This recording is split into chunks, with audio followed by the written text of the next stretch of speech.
अब देखिएगा कि अगर मैं वाई जेड प्लेन बनाऊं, यानी कि वाई और जेड की हेल्प से प्लेन क्या तैयार होता है वो अगर मैं बनाऊं, तो वो ऐसे बन जाएगा कि ये जो वाई एक्सिस है, इससे आप जेड एक्सिस के पैरेलल एक लाइन ड्रॉ करें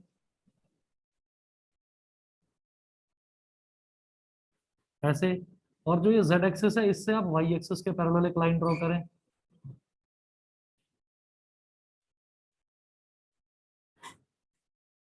ठीक है, एक्सटेंड कर दीजिए थोड़ा इसको, एक्सटेंड हो गया, और इसके पैरेलल एक लाइन ऐसे। तो ये जो प्लेन है, ये वाई जेड प्लेन तैयार हो गया।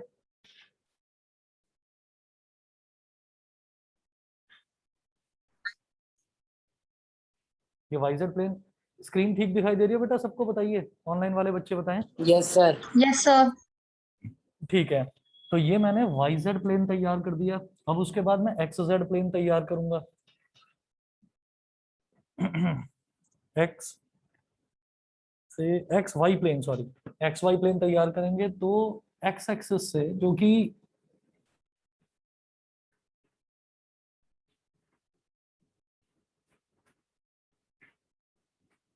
जो कि ऐसे पीछे निकल रही है, ये एक्स है, तो ये पीछे वाला क्या हो गया, एक्स डैश। ठीक है, तो एक्स ऐसे निकल रही है पीछे तक, ये जेड है तो नीचे वाला हो जाएगा जेड डैश, ये वाई है तो इधर वाला हो जाएगा वाई डैश। अब क्या करना है, एक्स वाई प्लेन तैयार करना है। तो एक्स एक्सिस से वाई के पैरेलल एक लाइन ड्रॉ कर दो, ये वाई एक्सिस है, इसके पैरेलल एक लाइन ड्रॉ कर दीजिए ऐसे।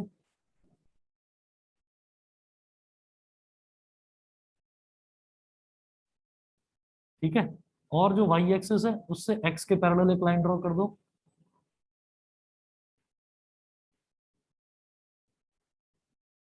ऐसे ही एक्सटेंड कर दीजिए इसको।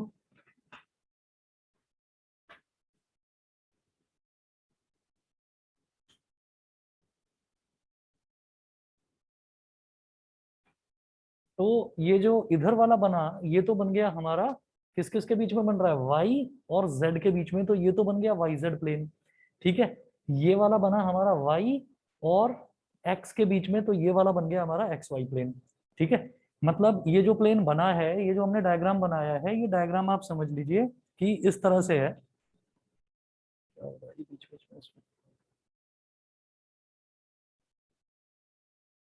बेटा 1 मिनट वेट करिए, शायद नेटवर्क की कुछ प्रॉब्लम है।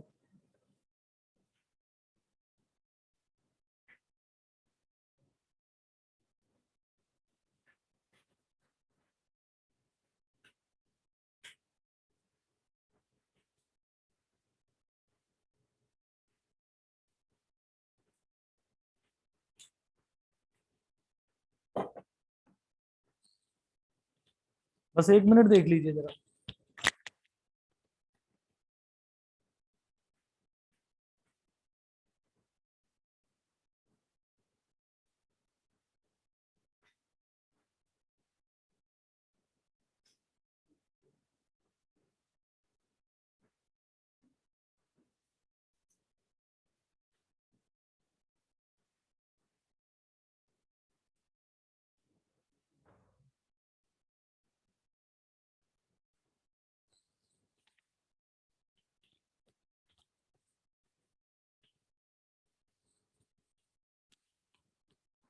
मेरे को ना 1 मिनट ये रिकनेक्ट करना पड़ेगा, इसका ये कैमरा काम नहीं कर रहा है से।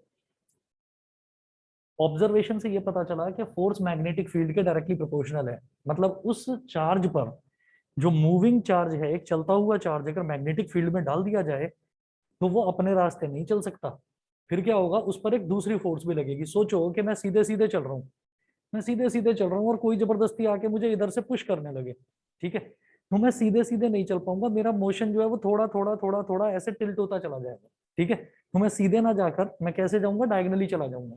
ठीक है, ये इस तरीके से आप समझिए कि मूविंग चार्ज तो है, चार्ज तो मूव कर रहा है, लेकिन उस पर एक फोर्स लगेगी। ये हमको एक्सपेरिमेंटली पता चला कि वो जो फोर्स है, वो जो फोर्स लगेगी, वो उस मैग्नेटिक फील्ड के डायरेक्टली प्रोपोर्शनल होगी। पहली चीज, जिस मैग्नेटिक फील्ड में चार्ज है उसके डायरेक्टली प्रोपोर्शनल होगी वो फोर्स। दूसरा, वो फोर्स उस चार्ज की वैल्यू के डायरेक्टली प्रोपोर्शनल होगी। मतलब चार्ज बढ़ाओगे तो उस पर ज्यादा फोर्स लगेगी, बड़ा चार्ज होगा तो बड़ी फोर्स लगेगी। मैग्नेटिक फील्ड की वैल्यू ज्यादा होगी तो ज्यादा फोर्स लगेगी।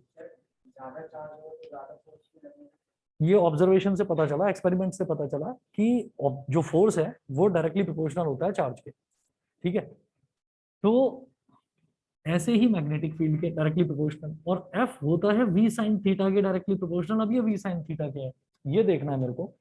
तो पहले मैंने ये एक एक्स वाई जेड एक्सिस बना ली, और उसमें मैंने ये एक्स वाई प्लेन और ये वाई जेड प्लेन बना दिया। ये वाला प्लेन और ये वाला प्लेन ये एक दूसरे के परपेंडिकुलर है। ठीक है, और यहाँ पर मान लीजिए कि ये ओरिजिन है, ओरिजिन पर एक चार्ज रखा हुआ है प्लस क्यू। ठीक है, और ये जो चार्ज है ये स्टेशनरी चार्ज नहीं है, ये मूविंग चार्ज है। मूविंग चार्ज है तो कहीं ना कहीं किसी डायरेक्शन में तो जा रहा होगा। तो हमने ये कहा कि ये जा रहा है इस डायरेक्शन में, इसकी डायरेक्शन ये है। ये हो गया हमारा v, वेलोसिटी, जो इसकी वेलोसिटी है। अच्छा, इसके बाद मैं ये कहूंगा कि अगर इसकी कुछ डायरेक्शन है तो इसका मतलब ये वेक्टर है। तो ये इस y एक्सिस के साथ में, y एक्सिस जो कि हमारी हॉरिजॉन्टल एक्सिस है यहाँ पर, तो इसके साथ में ये एंगल बना रहा है थीटा। ठीक है, तो इसके दो कंपोनेंट्स में अगर मैं इसको ब्रेक कर लूं ऐसे और ऐसे, तो बेटा ये वाला कंपोनेंट हो जाएगा v साइन थीटा, और ये हॉरिजॉन्टल वाला कंपोनेंट हो जाएगा v cos theta, v sine theta और v कॉस थीटा। अब हम ये कहेंगे कि जो फोर्स लग रही है ना, ये वाली force, this force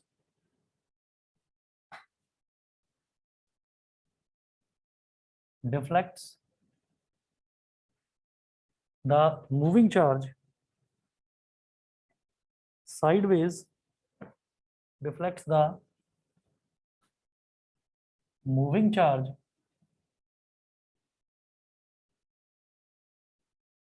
sideways and is called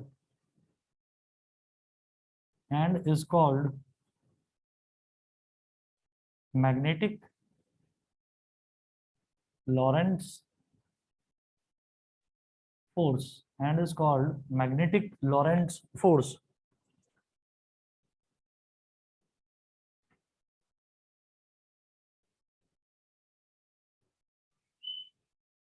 अच्छा, फिर हम ये कहेंगे as the direction of f vector, as the direction of f vector is perpendicular, as the direction of f vector is perpendicular to both, as the direction of f vector is perpendicular to both v vector and b vector,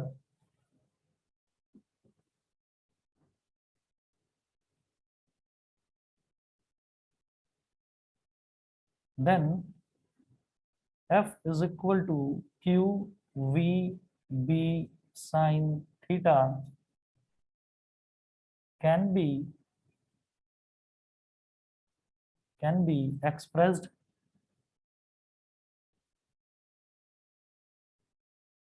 vectorically,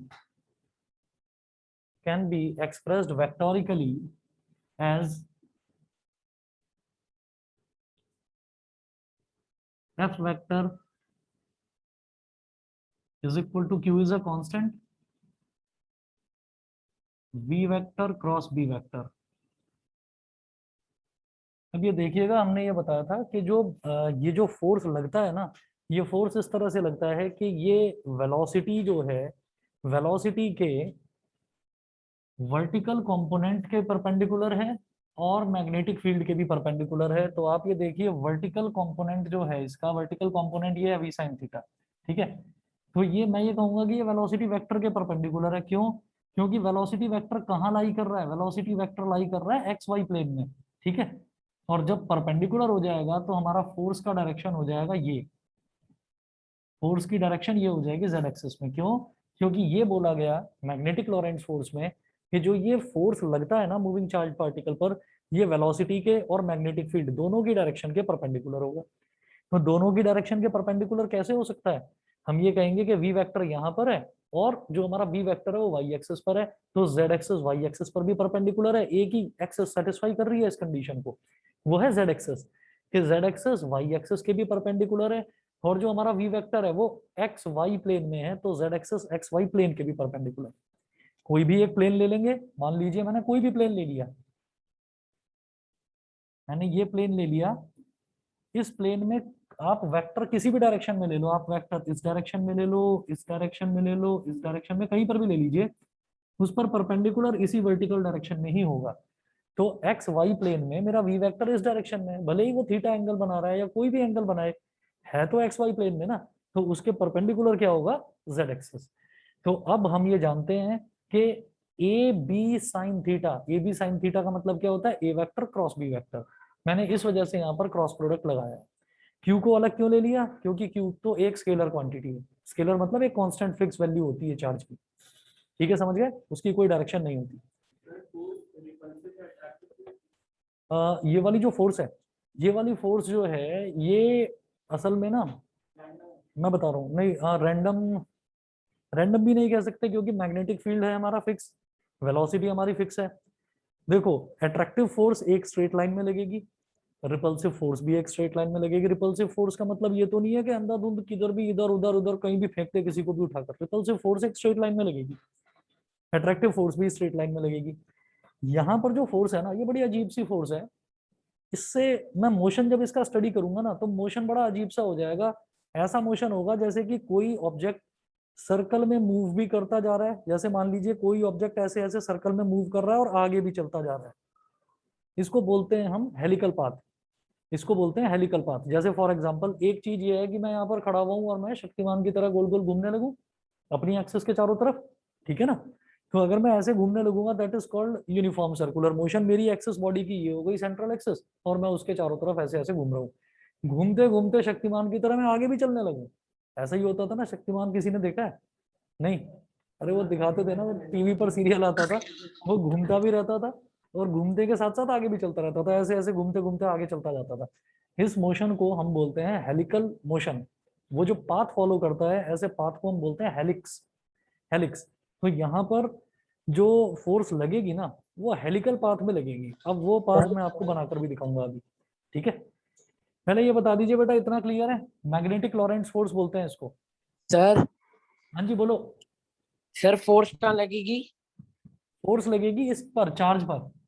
charge जा तो रहा है यहाँ पर, भाई charge originally तो यहाँ जा रहा था, लेकिन क्या गड़बड़ हो गई कि एक मैग्नेटिक फील्ड डाल दिया हमने यहाँ पर। या ये समझ लो कि चार्ज सीधा सीधा जा रहा था, हमने ये कहा कि रुक जा बेटा, तेरे को मैग्नेटिक फील्ड में डालकर देखेंगे कि तेरे साथ क्या होता है। तो चार्ज का सीधा रास्ता तो ये था, लेकिन उसको हमने मैग्नेटिक फील्ड में डाल दिया। तो वैसे तो इसकी वेलोसिटी यहाँ पर है, लेकिन इस चार्ज को एक फोर्स यहाँ पर भी खींचेगी।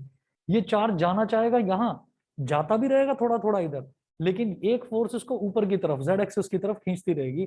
तो इसका मोशन कैसा होगा, वो मोशन मैं अभी आपको समझाऊंगा। समझ रहे हैं? तो ये जो फोर्स लग रही है बेटा, ये फोर्स लग रही है चार्ज पार्टिकल पर, और कहीं नहीं लग रही, चार्ज पार्टिकल पर। समझ गए? हाँ जी हाँ जी। ठीक है, बाकी बच्चे बताएं, वंशिका, उत्कर्ष, श्रुति, सचिका, बताइए, क्लियर है? Yes sir. ठीक है, देखिए कहीं पर भी कोई भी चीज समझ में ना आए तो बता दीजिएगा। इसके बाद हम ये कहेंगे there can be three special cases, तो नोट करिएगा यहाँ पर special cases.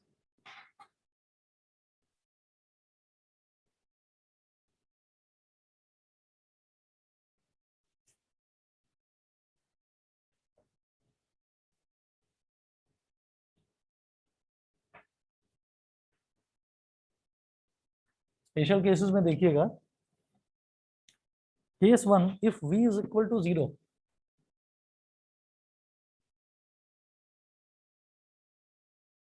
If v is equal to zero यानी कि अगर उसमें कुछ वेलोसिटी ना हो, तो फोर्स क्या हो जाएगी? F is equal to q v भी साइन थीटा था, तो q into zero into B into sine theta. तो जो हमारा फोर्स है वो भी जीरो हो गया। अगर वो पार्टिकल मूव नहीं कर रहा है, तो उसको मैग्नेटिक फील्ड में रख दो, फिर कोई उस पर फोर्स फोर्स नहीं लगने वाली। ठीक है, अगर वो मूव नहीं कर रहा है तो फिर उस पर कोई फोर्स नहीं लगने वाली, फिर वो चुपचाप पड़ा रहेगा। तो force will be zero. Thus, a stationary charged particle does not experiences. Thus, a stationary charged particle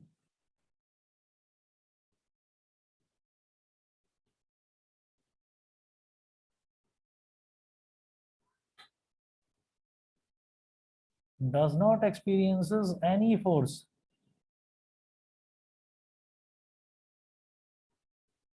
in a magnetic field.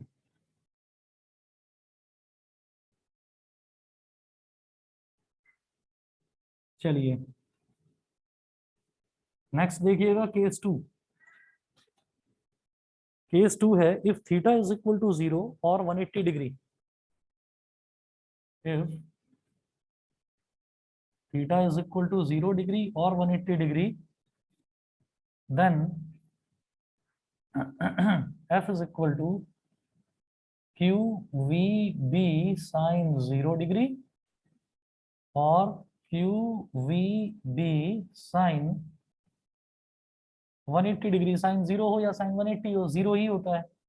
तो इस केस में भी फोर्स हमारी हो गई 0। इसका मतलब क्या है? इसका मतलब है thus a charge particle moving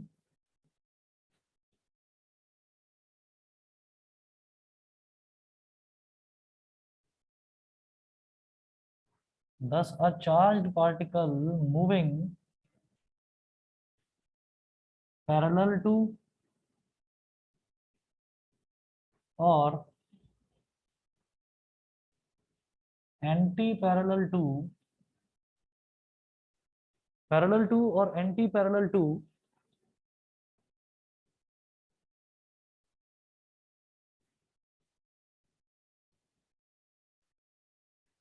parallel to और anti parallel to a magnetic field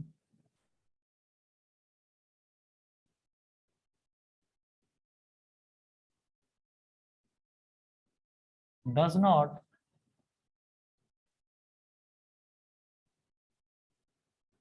experiences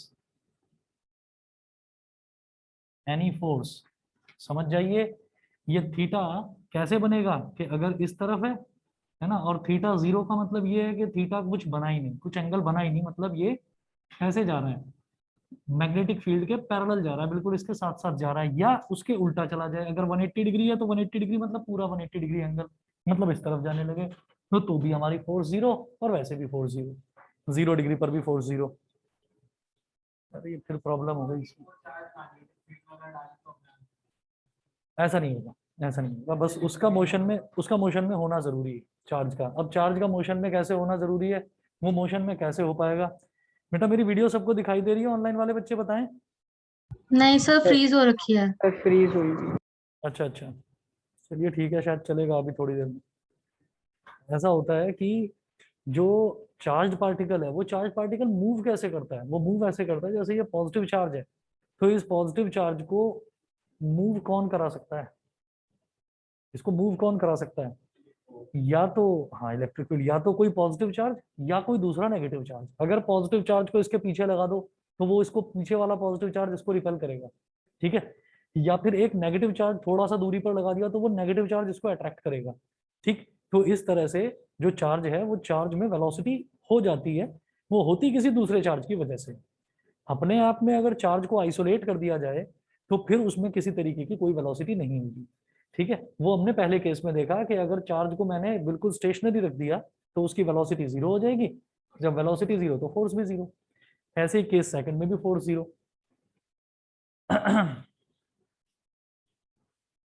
इसके बाद देखिएगा केस 3।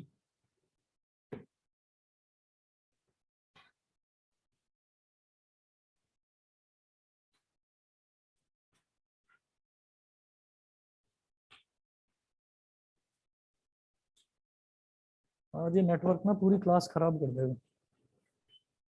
रुकिए बेटा, देख रहा हूँ एक बार दोबारा इसको।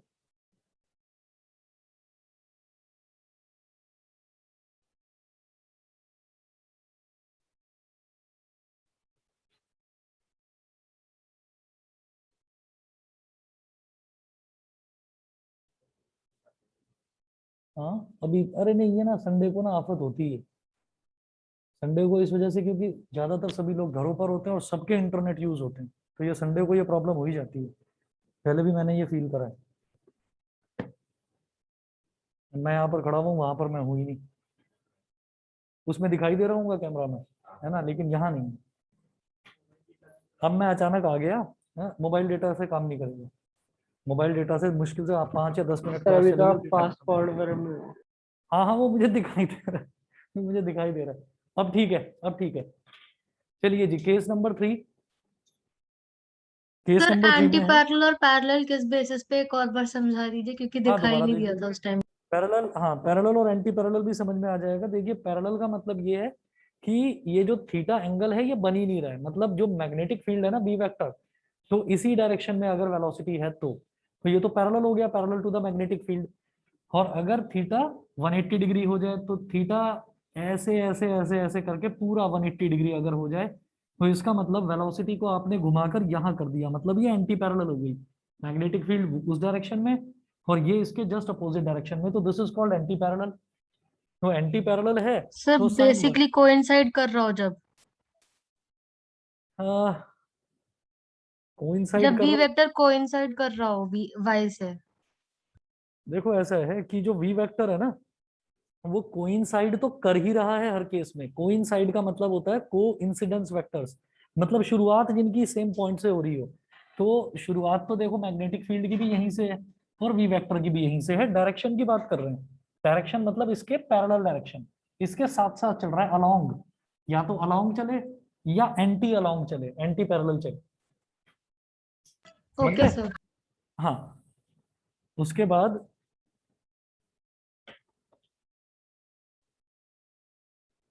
एक्चुअली जो हमने 10th क्लास तक या 11th क्लास तक पढ़ा है वो कोइंसाइड का मतलब वही पढ़ा है ऐश्वर्या जो तुम बोल रहे हो। लेकिन अभी जब 12th क्लास में पढ़ेंगे ना, तो कोइंसिडेंस वेक्टर्स वो होते हैं जिनको को इनिशियल वेक्टर्स भी बोला जाता है, जो एक पॉइंट से स्टार्ट करते हैं। तो इसलिए वो कोइंसिडेंट वाला चीज खत्म हो जाएगी यहाँ पर।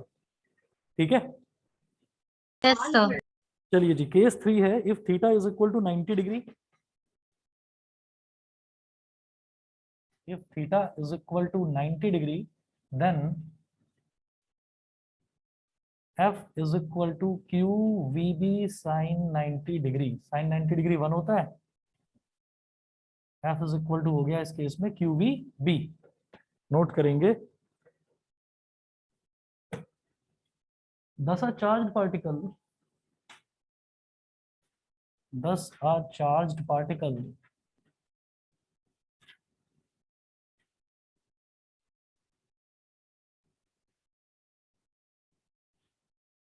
experiences a maximum force equal to qvb when it moves perpendicular to the magnetic field, perpendicular to the magnetic field। ये जो चार्ज पार्टिकल है ये इस डायरेक्शन में ना मूव करके इस डायरेक्शन में, यानी कि पूरा 90 डिग्री का एंगल बनाए मैग्नेटिक फील्ड के परपेंडिकुलर डायरेक्शन में अगर ये मूव करेगा, तो फोर्स कितनी हो जाएगी क्यू वी की। और maximum force Q we B ही हो सकती है, उससे ज्यादा नहीं हो सकती। क्यों? क्योंकि साइन थीटा की मैक्सिमम वैल्यू +1 ही होती है। ठीक है जी, क्लियर। इसके बाद आप नोट करेंगे, ये जो चीज आपको बताई गई है, इसी चीज से हमने एक चीज देखी थी कि एक याद होगा, फ्लेमिंग्स लेफ्ट हैंड रूल करा था। फ्लेमिंग्स लेफ्ट हैंड रूल में भी 3 डायरेक्शन बताई गई थी ऐसे, कि ये तो फोर्स की डायरेक्शन है, thumb is for F, F is for father, father. ठीक है। और फिर ये जो इंडेक्स फिंगर है दिस इज फॉर मदर, यानी कि मैग्नेटिक फील्ड। ठीक है। तो ये तो हो गया force father, force mother, magnetic field, और children C, C for current. ठीक है। तो इस तरह से करा था इसको। तो ये चीज तो पता ही है, इसको तो दोबारा बताने की जरूरत नहीं। ठीक, कई जगह इसका यूज होगा तो वो मैं आपको बताऊंगा। चलिए जी, इसका यहाँ पर भी कहीं यूज हुआ है क्या? बताइए। हाँ बताओ बताओ, सही बता रहे हो, बोलो। एक मिनट एक मिनट एक मिनट एक मिनट, बताओ तो सही। नहीं नहीं, यहाँ पर क्या यूज हुआ इसका? ये जो फ्लेमिंग का लेफ्ट हैंड रूल है, इसका क्या यूज हुआ यहाँ पर? इसमें जो जो पूरा बताया गया है, करंट का है यहाँ पर।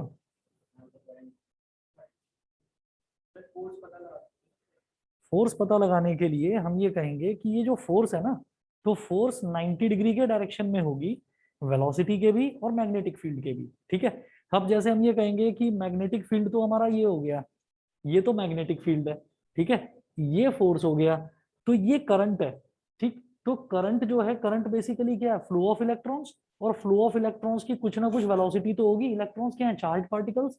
तो कुल मिलाकर ये जो नई चीज हमने यहाँ पर सीखी है, जो आप लोगों ने 10th क्लास में करी थी, कि करंट का अगर डायरेक्शन ये है, मैग्नेटिक फील्ड का डायरेक्शन ये है, तो फोर्स का डायरेक्शन ये होगा। तो if this is x axis, then this is y axis and this is z axis. ठीक है ना? तो हम यहाँ पर क्या देखना चाह रहे हैं कि जो करंट है, करंट क्या होता है? फ्लो ऑफ इलेक्ट्रॉन्स ही तो होता है। 12th क्लास में ये देखेंगे कि इलेक्ट्रॉन्स के अलावा एक चार्ज पार्टिकल और होता है, उसको होल्स बोल देते हैं, उसको होल बोल देते हैं। होल में ये होता है कि जैसे इलेक्ट्रॉन ने जो जगह वैकेट कर दी ना, जो जगह खाली कर दी, वो खाली जगह न्यूट्रल नहीं हो जाती, वो खाली जगह जो है वो पॉजिटिवली चार्ज हो जाती है। तो वो पॉजिटिवली चार्ज पार्टिकल्स अगर वहां पर पड़े हुए हैं ना, तो उनके फ्लो की वजह से भी करंट फ्लो करता है। तो वो जब फ्लो करेंगे तो उनकी कोई वेलोसिटी होगी। तो यहाँ पर एक चीज ये देखेंगे कि मैग्नेटिक फील्ड ये है, वेलोसिटी ये है, तो फोर्स उसके परपेंडिकुलर होगा। एक दो तीन, इन तीन डायरेक्शंस को हम म्यूचुअली परपेंडिकुलर या म्यूचुअली नॉर्मल या म्यूचुअली ऑर्थोगोनल बोल सकते हैं। ये तीनों शब्द का मतलब एक है, नॉर्मल, ऑर्थोगोनल और परपेंडिकुलर, तीनों का मतलब एक ही है, तीनों सिनोनिम है। ठीक है, मैं आगे चल रहा हूं। ये मिटा रहा हूं यहां से।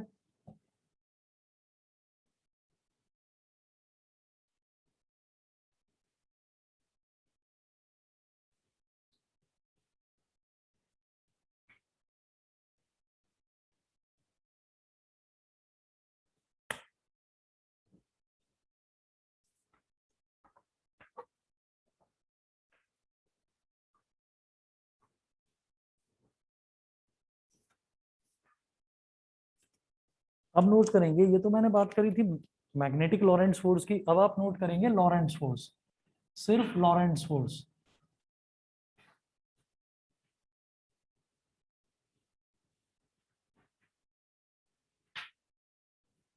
नोट करिएगा, the total force experienced bye a charge particle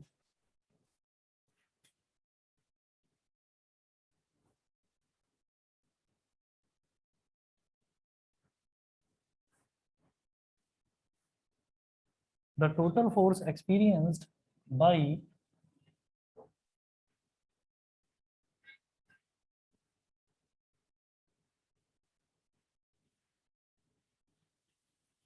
the total force experienced by a charged particle moving in a region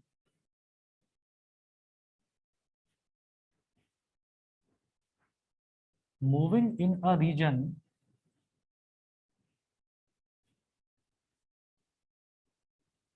the total force experienced by a charged particle moving in a region where both electric and magnetic fields are present, where both electric and magnetic fields are present, where both electric and magnetic fields are present is called Lorentz force, is called Lorentz force। अब आप ये देखिएगा कि इससे पहले जो topic हमने करा उसमें था मैग्नेटिक लॉरेंट्स फोर्स।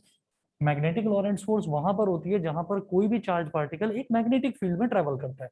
अब चार्ज पार्टिकल एक ऐसे रीजन में ट्रेवल कर रहा है, वहां पर मैग्नेटिक फील्ड तो है ही, साथ साथ इलेक्ट्रिक फील्ड भी है।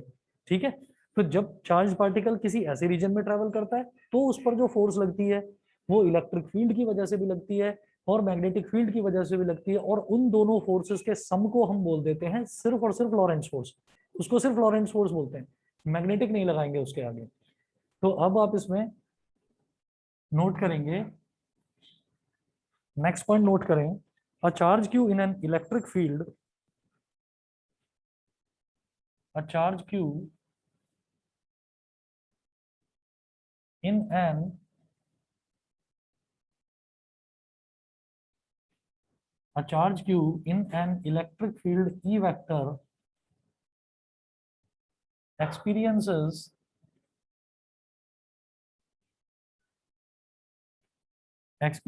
a force F vector is equal to q E vector। Equation number 1, ये हमें पता है कि फोर्स क्या होता है, q इंटू ई होता है। फिर लिखें the magnetic force experienced by, next point, the magnetic force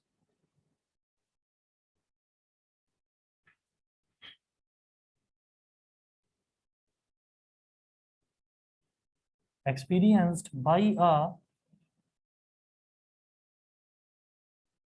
charged particle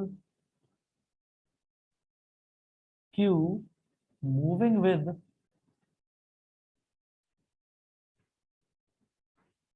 velocity v vector in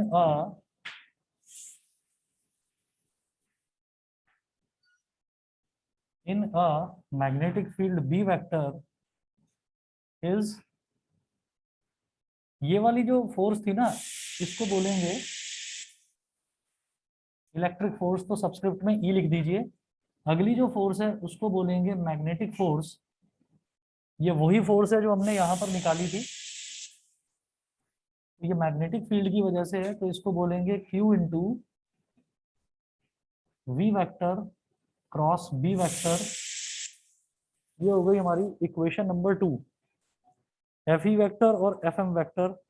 फिर लिखें नेक्स्ट पॉइंट, यहां लिख रहा हूं मैं,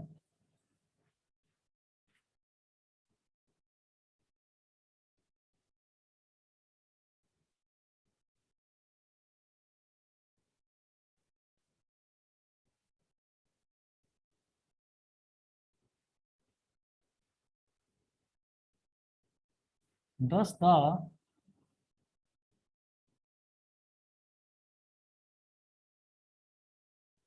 the total force or Lorentz force, total force or Lorentz force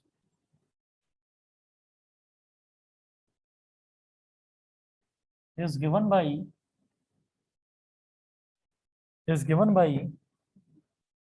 F vector is equal to Fe vector plus Fm vector। तो F vector is equal to QE vector plus Q into V vector cross B vector। तो F vector is equal to Q common ले लिया और bracket में E vector plus V vector cross B vector. ये हमारा बन जाता है एक्सप्रेशन बेटा लॉरेंट्ज फोर्स का। तो लॉरेंट्ज फोर्स जो है उसमें इलेक्ट्रिक फील्ड का भी कुछ योगदान होता है और मैग्नेटिक फील्ड का भी। इलेक्ट्रिक फील्ड का ये हो गया, मैग्नेटिक फील्ड का ये हो गया, ठीक है। इसके बाद नेक्स्ट आप लिखेंगे work done by a magnetic force on a charge particle.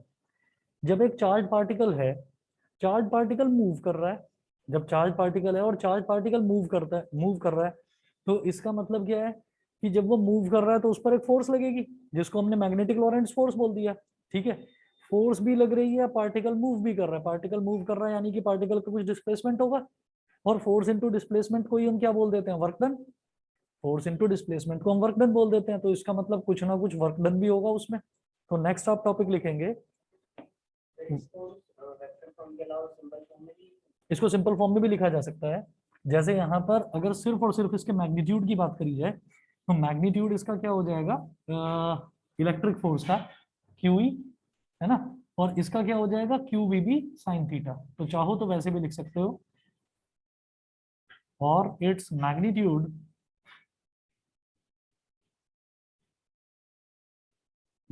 हो जाएगा क्यू, ये तो रहेगा केवल ई, और v क्रॉस b वेक्टर क्या हो जाएगा, vb साइन थीटा। ये इसका मैग्नीट्यूड हो गया। ठीक है, उसके बाद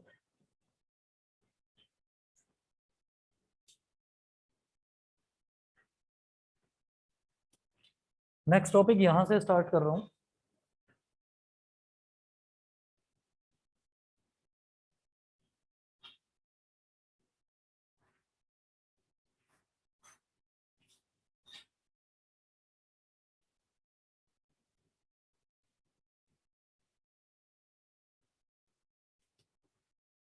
ये है work done by a magnetic force on a charged particle.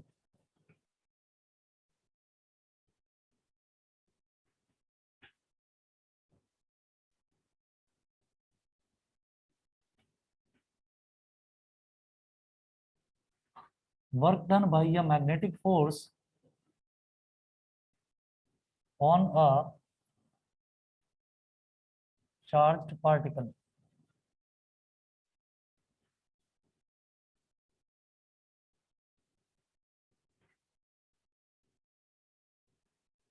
Work done by a magnetic force on a charged particle. इसमें लिखें the magnetic force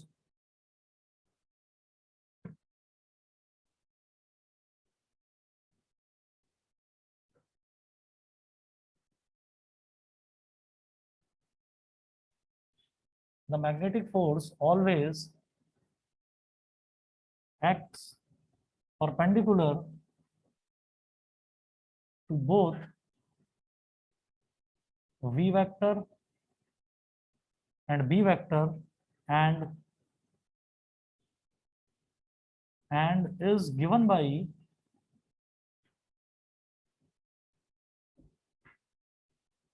f vector is equal to q v vector cross b vector। v vector cross b vector। अब therefore if we go for calculating, देखिए ये तो मुझे पता ही है magnetic लॉरेंट्ज force, ये तो मैं अभी कर ही चुका हूं, इसमें तो कोई प्रॉब्लम नहीं। ठीक है, लेकिन अगर मान लीजिए मैं F vector dot we vector निकालूं, देखो जरा, if we go for calculating, if we go for calculating F vector dot we vector, तो यहाँ क्या बताया, जो मैग्नेटिक फोर्स है वो वी वेक्टर के भी परपेंडिकुलर है, मैग्नेटिक फोर्स जो है वो बी वेक्टर के भी परपेंडिकुलर है। तो ये जो डॉट प्रोडक्ट है, जैसे क्रॉस प्रोडक्ट का मैंने अभी अभी देखा, v B sine theta, v cross B vector का मतलब वी बी साइन थीटा, तो v F dot we vector का मतलब क्या होता है, डॉट प्रोडक्ट बताओ।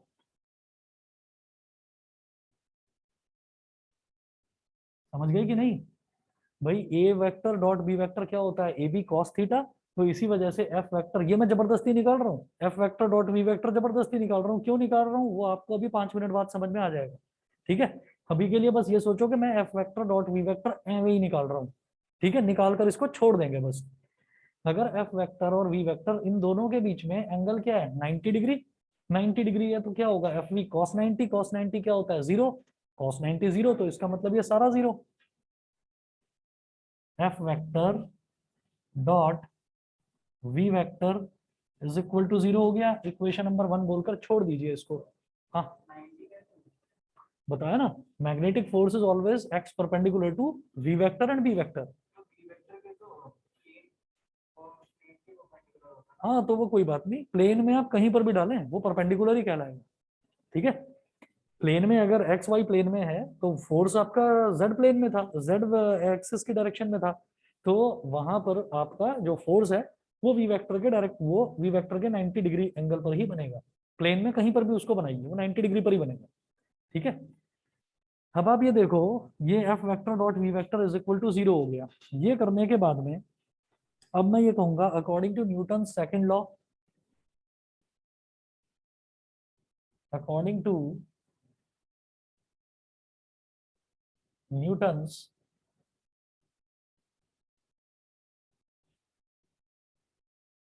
According to Newton second law, Newton का सेकंड लॉ क्या कहता है कि F vector is equal to m a vector. ठीक है, F vector is equal to m, और ए वेक्टर क्या होता है ये हम जानते हैं, डीवी बाई डी टी। तो dv vector by D t, ये ए वेक्टर हो गया। ठीक है, अच्छा, from equation one, from equation one F vector dot we vector is equal to 0। It implies that, आगे कर रहा हूं उधर,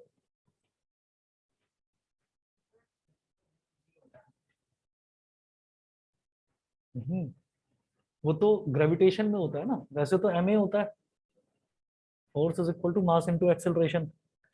वो जो एक्सेलरेशन ही तो है एम ए, यही तो होता है सेकंड लॉ। क्या हो गया तुम्हें? अरे न्यूटन के सेकंड लॉ में किसी को डाउट तो नहीं है? भाई बता दो, सही बताओ, कोई कंफ्यूजन तो नहीं है? वो जो एम जी बता रहे हो ना, वो एम जी वेट होता है, वेट भी फोर्स ही होता है। हाँ, लेकिन वो आपका हो गया वर्टिकल मोशन में, ये आपका हो गया हॉरिजॉन्टल मोशन में। ठीक है, तो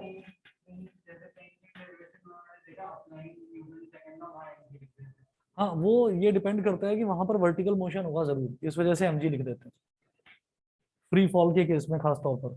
तो F vector dot we vector is equal to 0, तो एफ वेक्टर की जगह ये वैल्यू डाल दो, M D V vector by D T.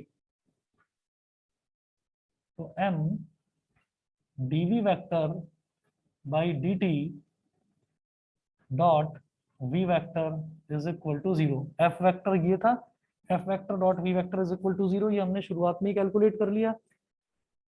अब इसमें क्या करेंगे, इसमें multiply and divide LHS by 2। ये जो लेफ्ट हैंड साइड है इसको आप 2 से मल्टीप्लाई कर दो और 2 से डिवाइड भी कर दो। उससे क्या होगा बताते हैं अभी। ये m/2 हो गया, और इसको आप कर दो 2 v vector dot dv vector by dt is equal to 0। आप कहोगे ये dv vector by dt dot v vector था, इसको पलट कर क्यों लिख दिया? ऐसे ही लिख दिया। डॉट प्रोडक्ट जो है वो कम्यूटेटिव होता है, उसमें आगे पीछे करा जा सकता है, क्रॉस में नहीं कर सकते, क्रॉस एंटी कम्यूटेटिव होता है। ठीक है, यहां तक सबको समझ में आया कि नहीं, ये बताइए। अरे ऑनलाइन वाले बच्चे बताओ भाई, इतना क्लियर है? Yes sir. Yes sir. बाकी बच्चे बताएं, अभिनव, अनुवा, आर्यन, कनिष्का, मिलन।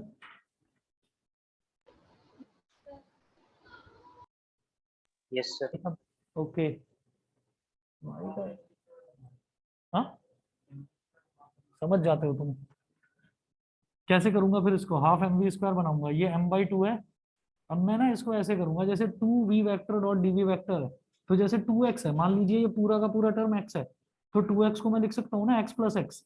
तो वही करूंगा, v vector dot dv vector by dt, v vector dot dv vector by dt plus v vector dot dv vector by dt, ये कर दिया, इज इक्वल टू 0। ठीक है, तो आप एक तरह से ये सोचिए कि मेरे पास जैसे कि दो फंक्शंस हों और दोनों फंक्शन सेम हो। कैसे?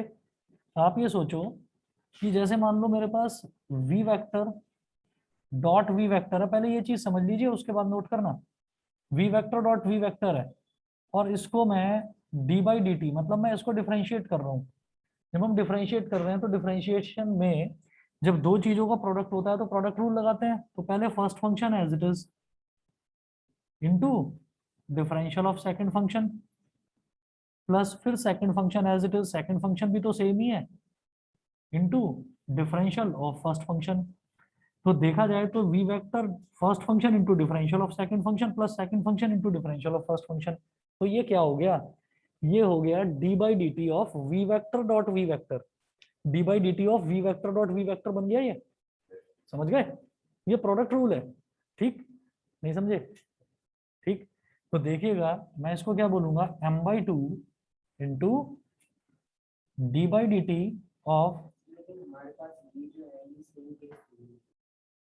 कौन सा,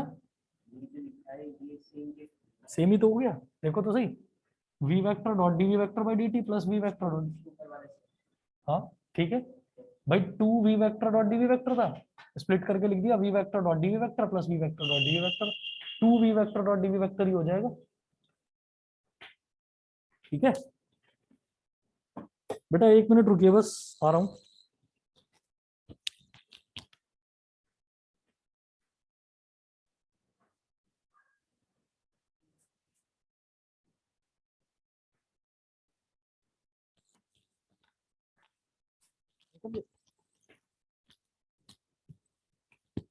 अरे इतना ज्यादा मुश्किल है नहीं, ज्यादा दिमाग मत लगाओ, समझ में आ गया कि नहीं, इतना क्लियर है, चले आगे।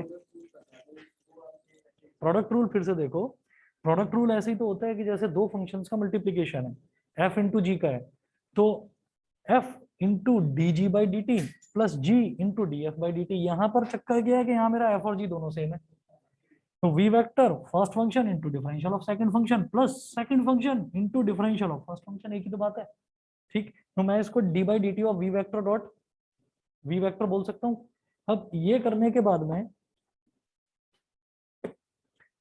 ये करने के बाद में हम ये जानते हैं कि जब सेम टर्म्स का डॉट प्रोडक्ट करा जाता है तो वो उसके मैग्नीट्यूड के स्क्वायर के बराबर हो जाता है, v vector dot we vector, v vector का वी वेक्टर के साथ ही डॉट प्रोडक्ट निकालना, तो क्या हो जाएगा वी वी कॉस थीटा, जब दोनों वेक्टर सेम है तो दोनों वेक्टर के बीच में एंगल क्या होगा 0 डिग्री, और कॉस 0 क्या होता है 1, तो वी वी कॉस 0 यानी कि वी स्क्वायर, समझ गए, वी स्क्वायर हो गया। तो ये मेरे पास बन गया m upon two d by D T of v square is equal to 0, v square का डिफरेंशियल करना है, कांस्टेंट में डिफरेंशियल से बाहर निकाल लेता हूँ, वो तो मैं निकाल लेता हूँ मेरी मर्जी, इसको अंदर ले लो, तो अंदर ले लिया, ये क्या हो गया D by D T of half m v square, ठीक है भाई टीपी, ठीक है समझ जाते हो तुम, सही है।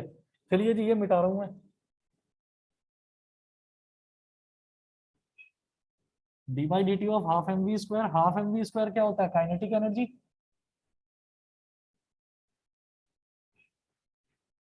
अब इससे मैं एक नतीजे पर पहुंचूंगा, हाफ एम वी स्क्वायर क्या होता है काइनेटिक एनर्जी, तो हम लिखेंगे d by D T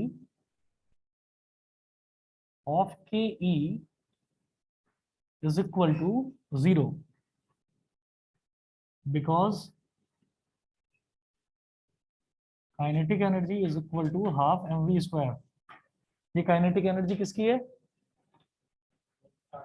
charge particle की, बिल्कुल सही, क्योंकि चार्ज पार्टिकल ही तो मोशन में है, उसी की तो वेलोसिटी वी है, ठीक है, तो ये काइनेटिक एनर्जी चार्ज पार्टिकल की है। दुनिया में किसी भी कांस्टेंट का डिफरेंशियल होता है हमेशा 0, ठीक है, जब भी मैं किसी कांस्टेंट का डिफरेंशियल करता हूँ, डेरिवेटिव निकालता हूँ, तो वो 0 आता है, तो यहाँ पर काइनेटिक एनर्जी का डेरिवेटिव 0 आ रहा है, it implies that kinetic energy is equal to constant. इसका मतलब क्या हुआ, इसका मतलब ये हुआ कि अगर कोई मूविंग पार्ट, हाँ हाँ मास तो यूनिवर्सली कांस्टेंट रहता ही है, तो हम ये कहते हैं कि जब काइनेटिक एनर्जी का डिफरेंशियल 0 है तो इसका मतलब काइनेटिक एनर्जी कांस्टेंट रही होगी, तभी तो उसका डेरिवेटिव 0 आया। तो यहां से मैं इस नतीजे पर पहुंचूंगा कि किसी भी मूविंग पार्टिकल को अगर मैग्नेटिक फील्ड में रखा जाता है तो उसकी काइनेटिक एनर्जी में कोई बदलाव नहीं आता, उसकी काइनेटिक एनर्जी सेम रहती है, काइनेटिक एनर्जी रिमेन्स कांस्टेंट, समझ गए, ठीक है, सभी को क्लियर है बेटा, ऑनलाइन वाले बच्चे भी बता दें प्लीज, यस सर, समझ गए, हाँ चेंज 0 हो जाएगा तो कांस्टेंट, तो आप नोट कर लीजिए इस चीज को कि thus magnetic force does not change the kinetic energy of a charged particle, important करके लिखिएगा, thus magnetic force does not change the kinetic energy of a charged particle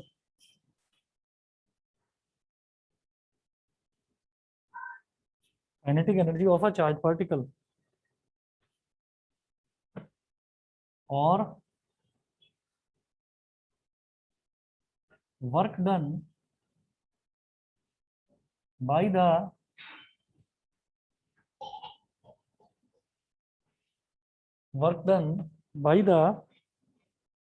magnetic force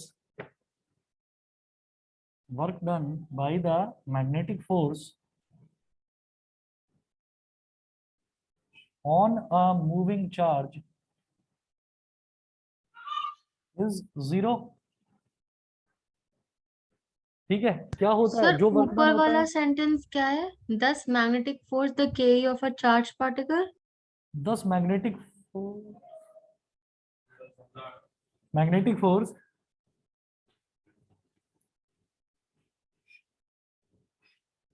does not change. Thus magnetic force does not change the kinetic energy of a charged particle. ये तुम गलत करवा देते हो, confuse कर देते हो मेरे को। बताइए जी, ठीक है? Yes, 5 sir. Minute 5 Yes, minute का ब्रेक ले रहे हैं, उसके बाद करते हैं स्टार्ट। सर तो 5 मिनट के खाली। तो कितनी देर का ले लूं ब्रेक? तो 2 घंटे की क्लास है, कितनी देर का ब्रेक चाहिए तुम्हें ढींगरा? तुम भी ना बस सर ये खुद व्हाट्सएप चलाती है सर, ये ज्यादा बोल रही है। अच्छा मैं नहीं ठीक है। चला रही व्हाट्सएप, तेरी तरह नहीं अच्छा हूँ। अच्छा, ओके ओके ओके ओके, कोई बात नहीं, सब ठीक हो जाएगा। 10 हाँ जी, सभी बच्चे हैं अभी ऑनलाइन? Yes sir. चलो ठीक है, ढींगरा आ गया Yes, खाना sir. खा के? ढींगरा ढींगरा नहीं है? यस सर हूँ मैं सर। अच्छा हाँ, ठीक है, ओके ओके। चलिए जी, अगला टॉपिक नोट करेंगे।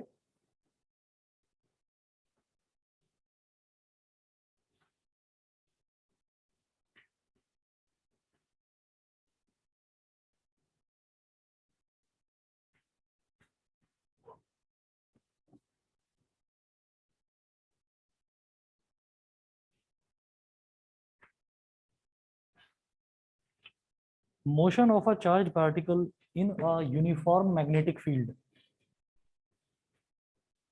Motion of a charged particle in a uniform magnetic field.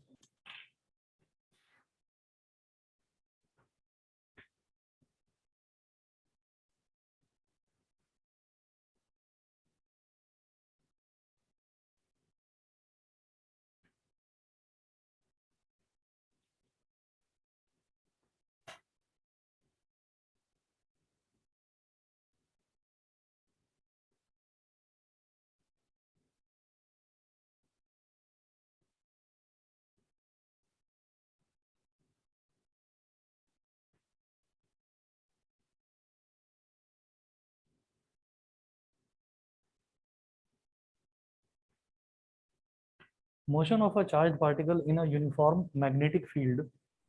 इसमें देखिएगा कि हम ये कर चुके हैं कि force experienced bye a moving charge particle in a magnetic field is force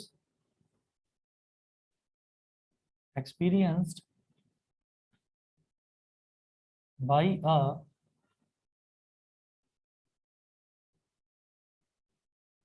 moving charge in a magnetic field is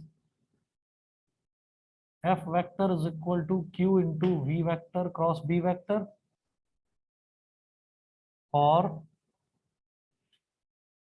F is equal to QVB sin theta.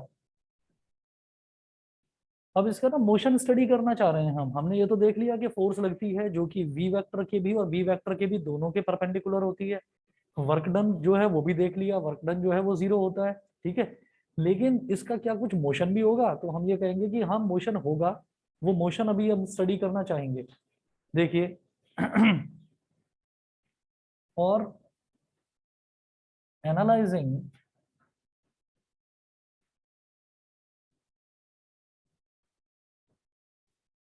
the motion of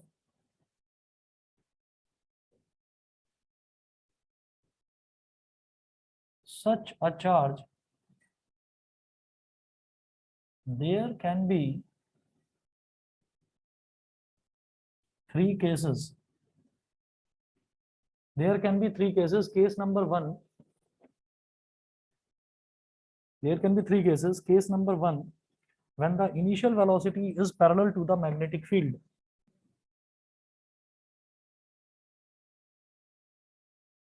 When the initial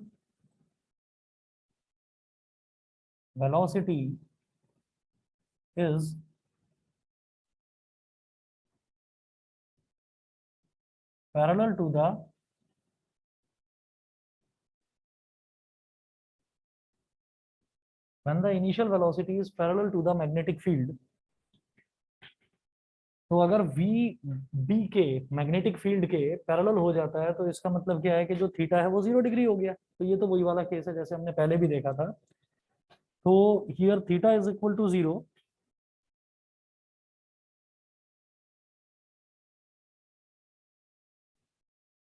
it implies that F is equal to QVB sin 0 degree, तो F is equal to 0।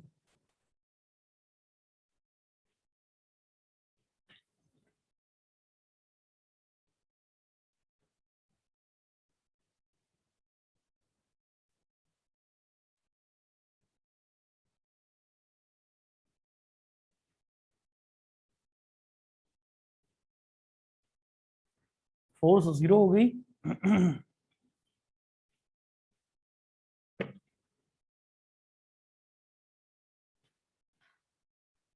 Thus, there will not be any magnetic force.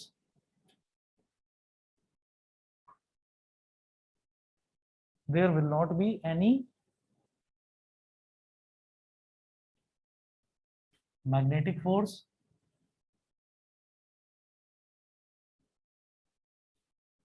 and the particle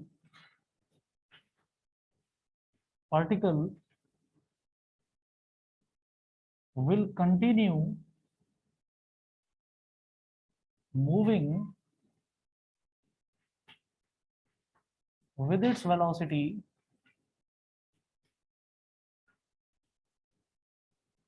in the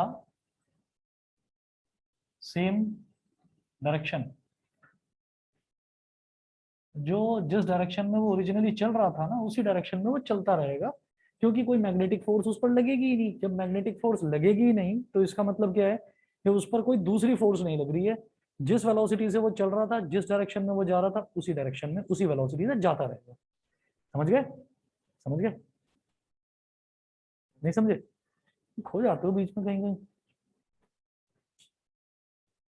इसके बाद देखिए case number 2।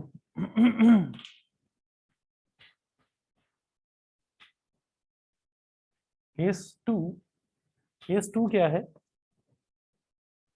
When the initial velocity is perpendicular to the magnetic field।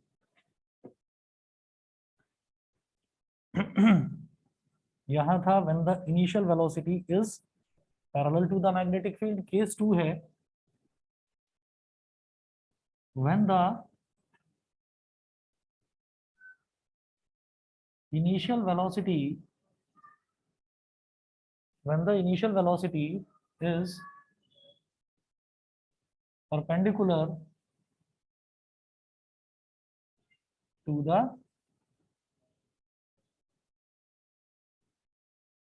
magnetic field।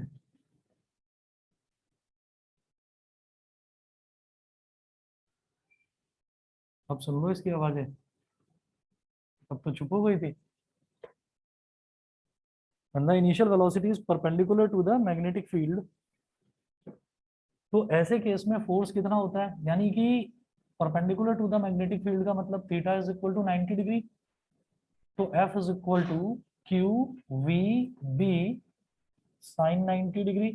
Sign 90 degree मतलब 1, तो F is equal to क्या हो गया? Q we B.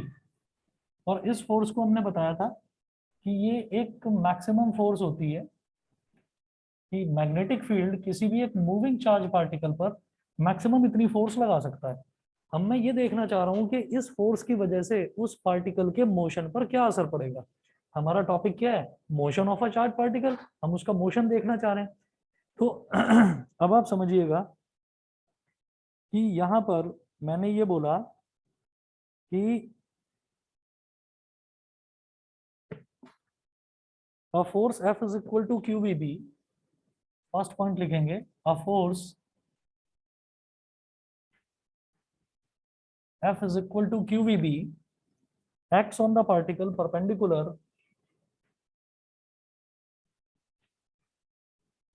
acts on the particle perpendicular to both V vector and B vector. V vector and B vector, full stop. This force continuously deflect the particles sideways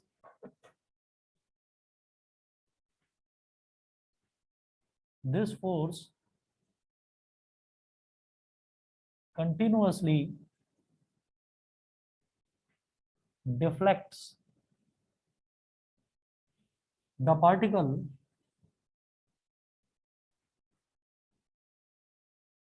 sideways, deflects the particle sideways.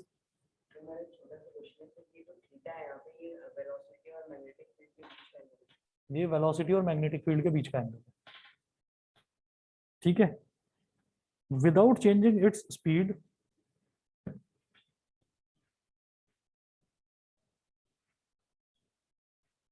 without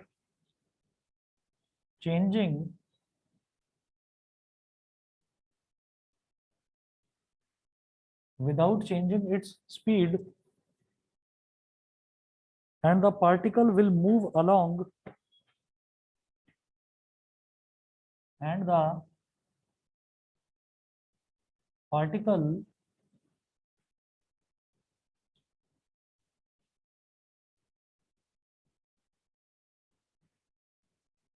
will move along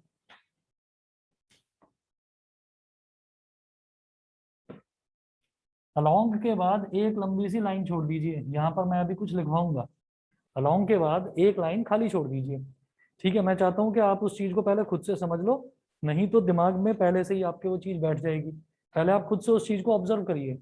मैं ऐसा कहना चाह रहा हूं उसमें कि हम ये चीज ना देख चुके हैं, मैग्नेटिक लॉरेंट्ज फोर्स कैसे लगती है कि अगर कोई भी चार्ज पार्टिकल में कुछ वेलोसिटी है तो जो मैग्नेटिक फोर्स है वो वेलोसिटी के और मैग्नेटिक फील्ड के दोनों के परपेंडिकुलर डायरेक्शन में लगती है।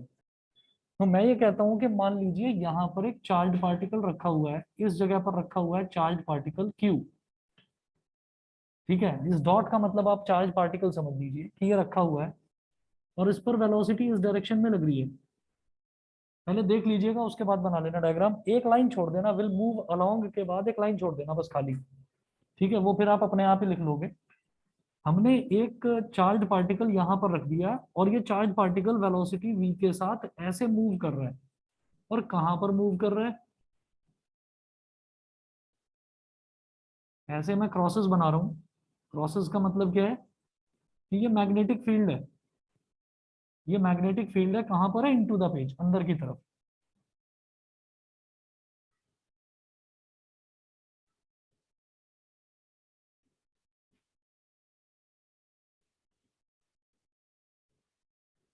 तो यहां पर मेरे को एक चीज दिखाई दे गई कि ये जो चार्ज पार्टिकल है इसकी जो वेलोसिटी है, इंस्टेंटेनियस वेलोसिटी को v से रिप्रेजेंट करते हैं। तो मैंने इस पॉइंट पर ये कहा कि इसकी वेलोसिटी ऊपर की तरफ है, मैग्नेटिक फील्ड अंदर की तरफ है।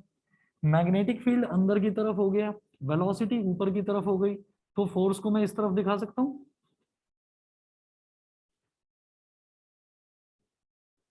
फोर्स को मैं ऐसे दिखा सकता हूं। ये वेलोसिटी के तो परपेंडिकुलर हो ही गया, मैग्नेटिक फील्ड अंदर की तरफ है उसके भी परपेंडिकुलर हो गया। बताइए जी, ये फोर्स समझ में आ गया? फोर्स समझ में आ गया? फोर्स इस तरह से हो जाएगा। ऑनलाइन वाले बच्चे समझ लें, थोड़ा सा मैग्नीफाई कर रहा हूं इसको मैं। अब क्या हुआ अब ये चार्ज पार्टिकल है, ये चलना तो रुका नहीं, इस पर मैग्नेटिक फोर्स लगी अंदर की तरफ। फिर ये चार्ज पार्टिकल, सोचो कि इस पॉइंट पर अब इसने फोर्स लगाई, मैग्नेटिक फोर्स ने फोर्स लगाई, तो ये जाना तो था इसको सीधा, लेकिन मामूली सा डेविएट हो गया। क्यों? क्योंकि एक फोर्स उसको अंदर की तरफ भी, इस तरफ भी लग रही है एक फोर्स। तो अब इसको जाना तो था ऐसे सीधा, मतलब अगला जो इसका पोजीशन होता चार्ज का वो ये होता, लेकिन वो पोजीशन ये हो गई। अगले इंस्टेंट पर सोचिए कि वो चार्ज थोड़ा सा डेविएट हो गया। तो अब इस सर पॉइंट ये पर एफ पेज के अंदर की तरफ लग रही है क्या? ना, ना, एफ लग रहा है बेटा इस तरफ हॉरिजॉन्टली। देखो, वर्टिकल जो डायरेक्शन है उसमें मैंने वेलोसिटी दिखा दी, पेज के अंदर की तरफ मैंने मैग्नेटिक फील्ड दिखा दिया।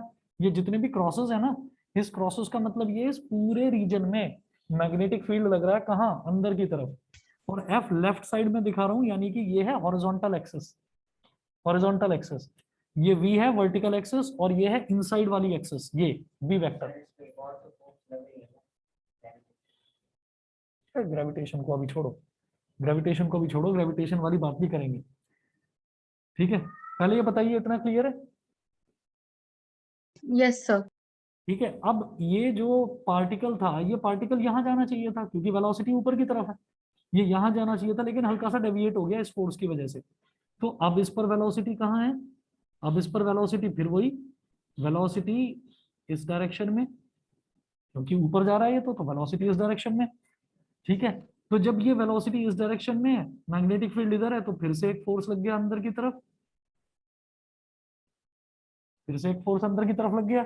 तो अब इसको ऐसे जाना चाहिए था सीधा, हल्का सा और डेविएट हो गया, अब ये इधर आ गया। फिर क्या हुआ? फिर इसकी वेलोसिटी ऐसे की तरफ, लेकिन फोर्स तो ऐसे लगेगा, फोर्स ऐसे लगेगा, तो ये फोर्स हो गया, तो ये फिर थोड़ा सा अंदर आ गया। अब जाना इसको ऐसे चाहिए था, फिर ये यहाँ पर आ गया।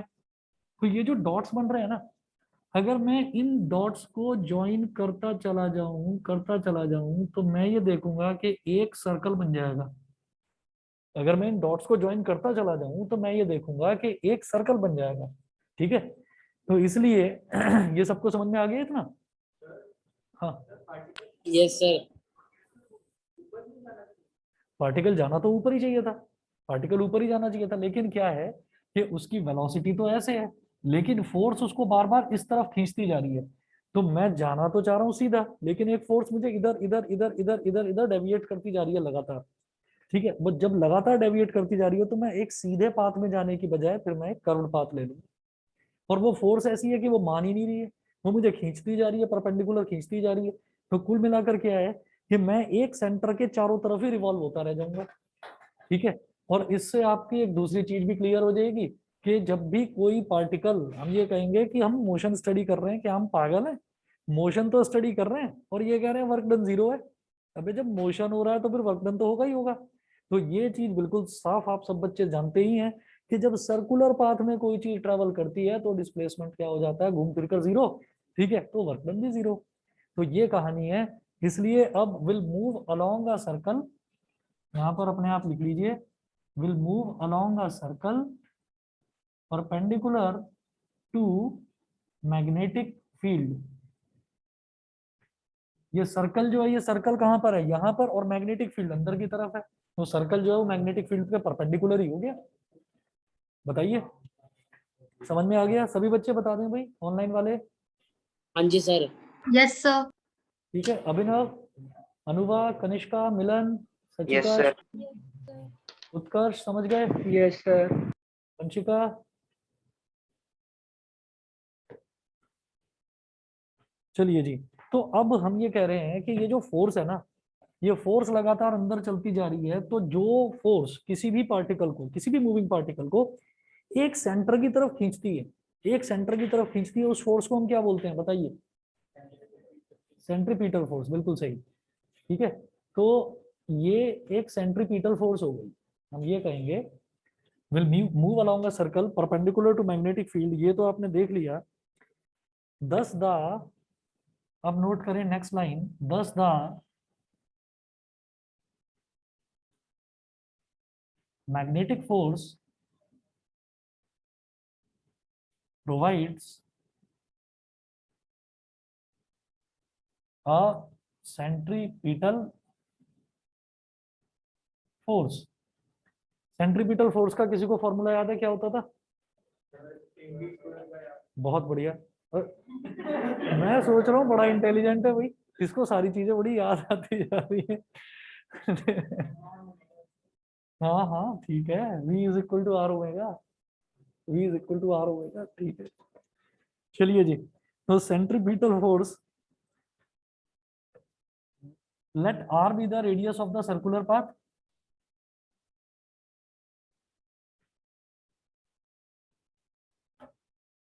Let r be the radius of the circular path.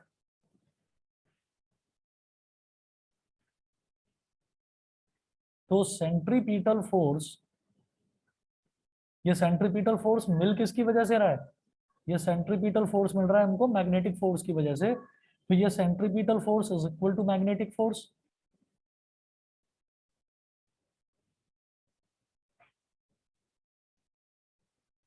Centripetal force is equal to magnetic force. और इस केस में मैग्नेटिक फोर्स कितना था? क्योंकि ये केस ही वो है कि जब हमने थीटा को 90 डिग्री ले रखा है, ठीक है। तो इस केस में हमारा फोर्स कितना था? QVB। और सेंट्रीपिटल फोर्स होता है बेटा mv स्क्वायर अपॉन आर।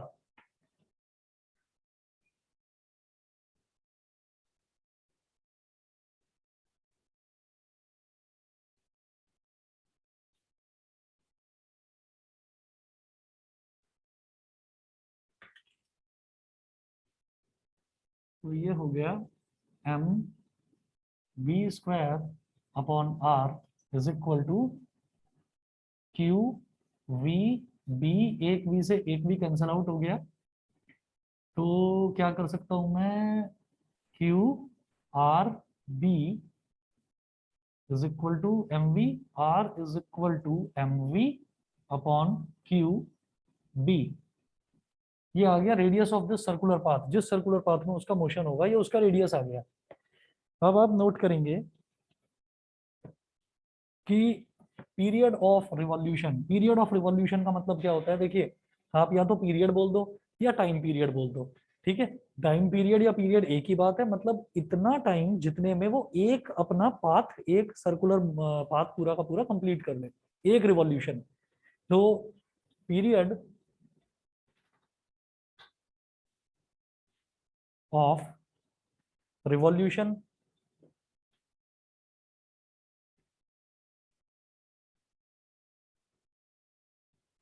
अब जो एक पूरा लूप होता है उसकी लेंथ कितनी होती है? सरकमफ्रेंस के बराबर, is equal to circumference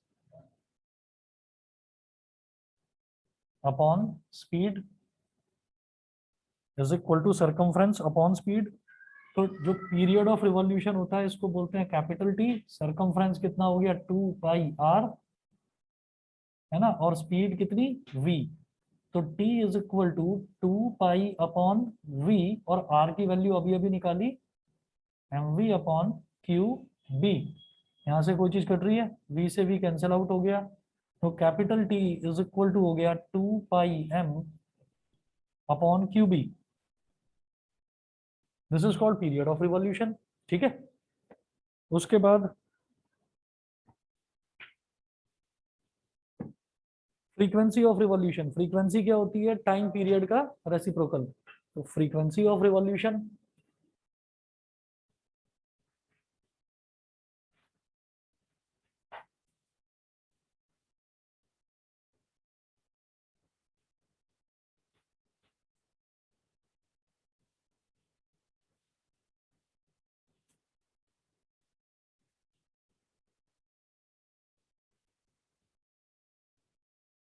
therefore frequency of revolution, frequency of revolution कितना हो जाएगा? इसको बोल दीजिए FC, F सबस्क्रिप्ट में C is equal to 1 upon t, यानी कि टी का रेसिप्रोकल। टी का रेसिप्रोकल क्या हो जाएगा? QB upon 2πm, QB upon 2πm।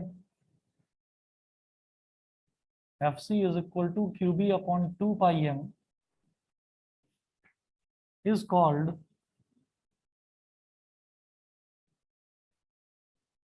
cyclotron frequency। Cyclotron frequency. Cyclotron एक डिवाइस होती है, उसके अंदर मूविंग चार्ज पार्टिकल लगातार गोल गोल गोल गोल घूमता रहता है, ठीक है। तो वो जो साइक्लोट्रॉन डिवाइस है, साइक्लोट्रॉन डिवाइस यूज करी जाती है magnetic resonance imaging, MRI. MRI जो करा जाता है ना, दिमाग का, बॉडी का एमआरआई जो करा जाता है, तो उसके लिए वो यूज करा जाता है। तो उसमें चार्ज पार्टिकल जो है वो रोटेट करते रहते हैं, ठीक है। तो उसकी फ्रीक्वेंसी, उस डिवाइस की फ्रीक्वेंसी, वो डिवाइस साइक्लोट्रॉन होता है, उसकी फ्रीक्वेंसी को साइक्लोट्रॉन फ्रीक्वेंसी बोल देते हैं, ठीक है। डिटेल में हमको साइक्लोट्रॉन नहीं करना है, बस सिर्फ इतना ही करना था, cyclotron frequency, cyclotron cut. Sir ji वो हट चुका है सिलेबस में से, सर एप्लीकेशन यही था साइक्लोट्रॉन, वो हट गया सिलेबस में से। हाँ बताओ। सर साइक्लोट्रॉन हट नहीं गया? हाँ हाँ हट गया। तो फिर ये अभी आपने हाँ जो ये करना कराया है, है। ये करना है, ये करना है, साइक्लोट्रॉन हटा है, ये वाला टॉपिक करना है। Okay sir, okay. हाँ जी। इसके बाद, इसके बाद एक थर्ड केस आएगा। थर्ड केस लिखें, when the initial velocity, case number 3, ये हमारा केस 2 था। Case 3,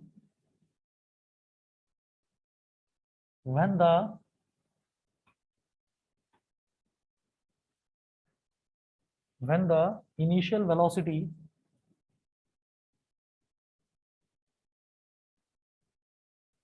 of the charged particle, या of the charge लिख दो, of the charge makes an arbitrary angle with the field direction, makes an arbitrary angle, arbitrary मतलब कोई भी और एंगल, 90 डिग्री ना हो बस, with the field direction,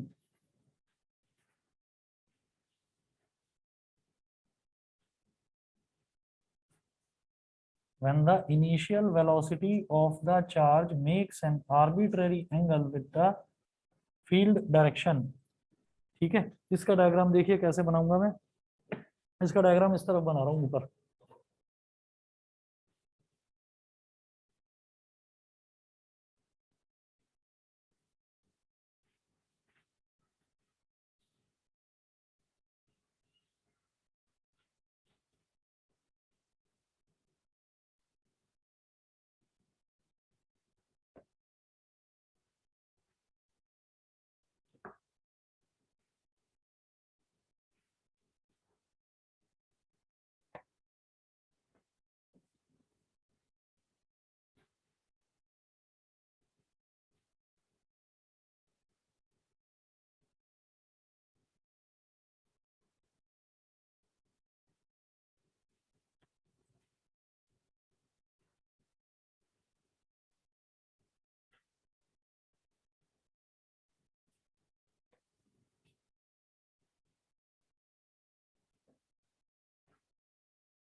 ये वी वेक्टर हो गया। वी वेक्टर मैग्नेटिक फील्ड के साथ जो एंगल बनाता है वो थीटा होता है। ये थीटा हो गया एंगल, ठीक है। उसके बाद वी वेक्टर को दो कंपोनेंट्स में डिवाइड कर देंगे। एक तो ये वाला कंपोनेंट जो मैग्नेटिक फील्ड के पैरेलल है, तो इसको बोल देंगे वी पैरेलल। पैरेलल को पैरेलल लाइन से रिप्रेजेंट करते हैं, ठीक है। और इसके बाद जो है, इसके बाद जो दूसरा वाला है कंपोनेंट, वो हो गया इसका परपेंडिकुलर कंपोनेंट, तो इसको बोल दिया वी परपेंडिकुलर, ठीक है। बस अभी डायग्राम इतना ही बनाएंगे। इसके बाद आप ये कहेंगे the velocity v vector can be resolved into two rectangular components.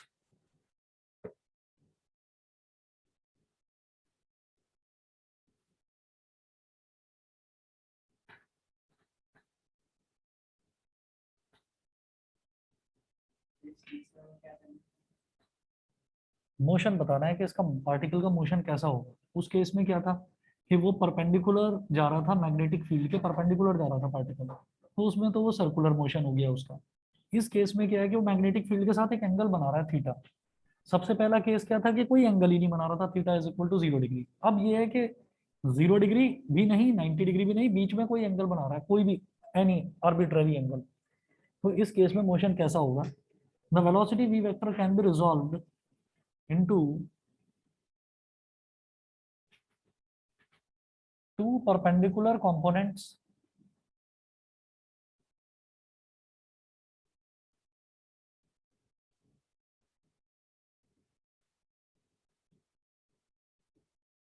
First है v पैरेलल, ये किसके इक्वल हो जाएगा v cos थीटा, और सेकंड है v परपेंडिकुलर, ये किसके इक्वल हो जाएगा v sin थीटा। ठीक है, अब देखिएगा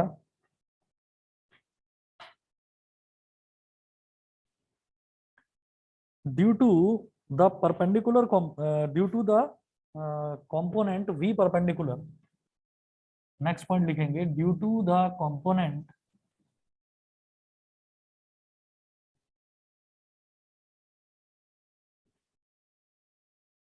v perpendicular, the particle experiences a force। भाई ये v sin थीटा वाला qvb sin थीटा इसी की वजह से तो बना था, तो इसकी वजह से वो एक फोर्स एक्सपीरियंस करेगा। Moving charge particle experiences a force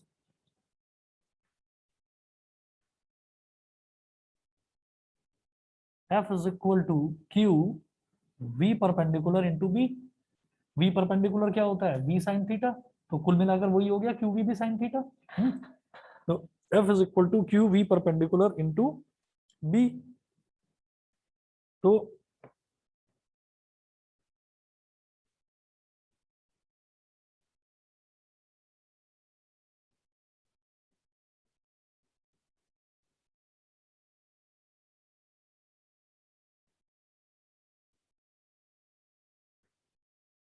हम ये कहेंगे this force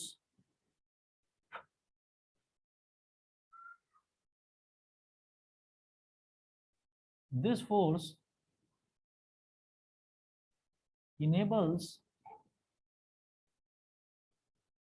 अरे हाँ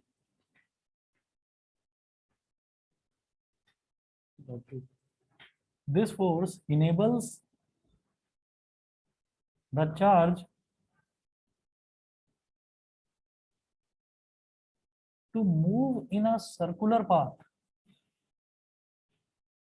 to move in a circular path whose radius is given as,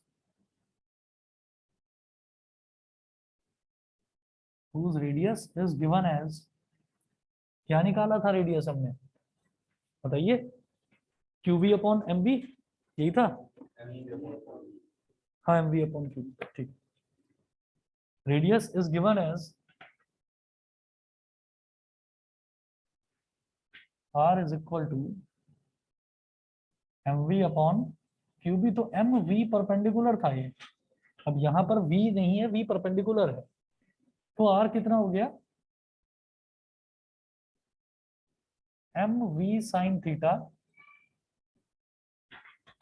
upon QB, MV sin theta upon QB। अब जरा देखिएगा कि वहां पर क्या था, वहां पर तो पार्टिकल जो था ना वो 90 डिग्री पर था, यहाँ पर वो एक एंगल बना रहा है, तो पार्टिकल एक एंगल के साथ जा रहा है, वहां तो 90 डिग्री पर जा रहा था, यहाँ पार्टिकल एक एंगल पर जा रहा है, उसकी वेलोसिटी ऐसी है। ठीक है, इसकी वेलोसिटी ऐसी है। अब मैंने ये कह दिया कि ये हमारा बी वेक्टर है और ये हमारा वी परपेंडिकुलर है। ठीक है, तो फोर्स जो है वो इन दोनों के परपेंडिकुलर लगेगा, तो हमने मान लिया कि अंदर की तरफ लग रहा है। ठीक है, अच्छा अच्छा, इसको मान लो z और इसको मान लो y, तो हमने कहा कि वो फोर्स अंदर की तरफ लग रहा है, तो जब अंदर की तरफ लग रहा है तो v जो ये पार्टिकल है ये इस वेलोसिटी के साथ जाना तो इधर चाहेगा, लेकिन उसको वो जो फोर्स है मैग्नेटिक फोर्स वो थोड़ा सा अंदर की तरफ खींचेगा, वो फिर वो फिर इस डायरेक्शन में जाना चाहेगा, वो फिर उसको अंदर की तरफ खींचेगा। तो ये जो प्रोसेस है ये धीरे धीरे धीरे धीरे चलता जाएगा, और पार्टिकल जो है ना उसको जाना तो ऐसे था, वो ऐसे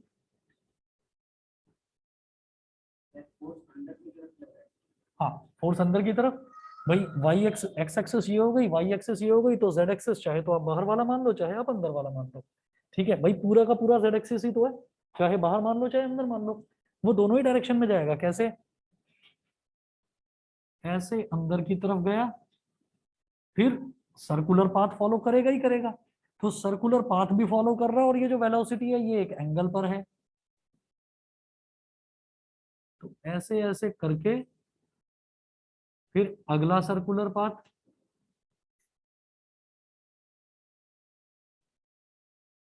ऐसे फिर पीछे से घूम के आया, फिर अगला सर्कुलर पाथ, मतलब कुल मिलाकर ऐसे मूव करेगा वो।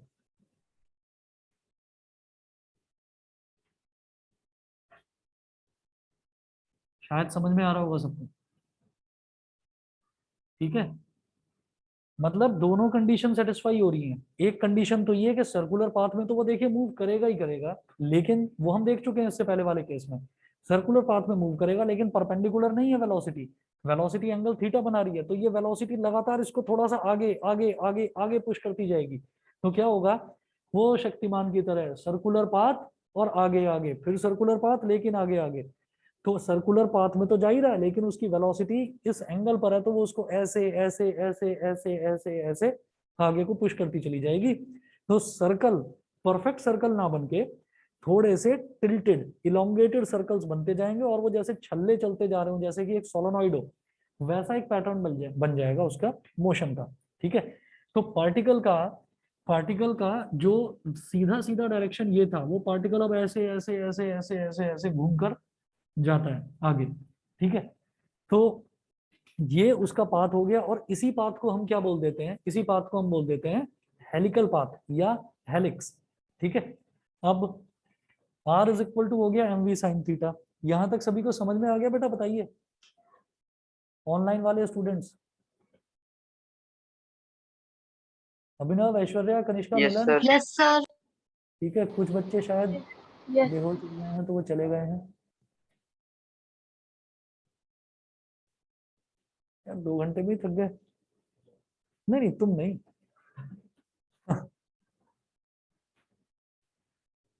वो ढींगरा भाग गया एक तो। चलिए जी, तो इसमें हम ये कहेंगे कि जब मैंने आर निकाल लिया, तो आर निकालने की तरह ही जैसे मैंने टाइम पीरियड निकाला था, तो पीरियड भी निकाल लूंगा। ये तो आर हो गया। फिर बोलेंगे period of revolution,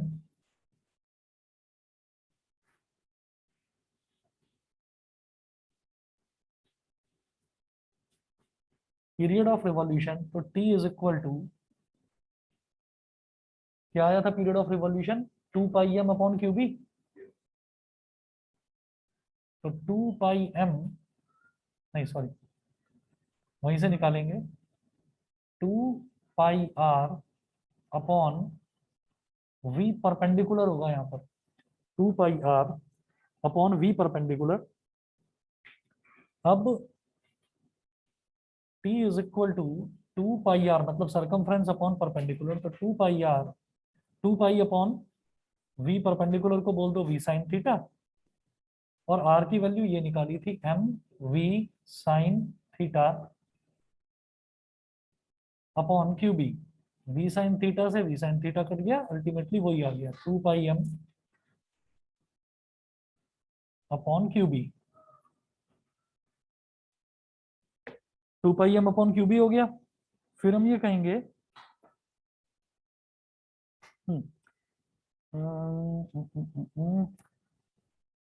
as clear in the figure,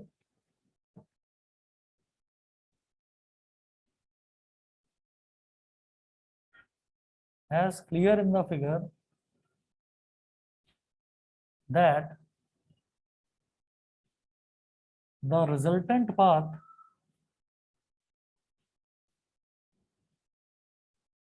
of the charged particle, resultant path of the charged particle will be a helix, will be a helix.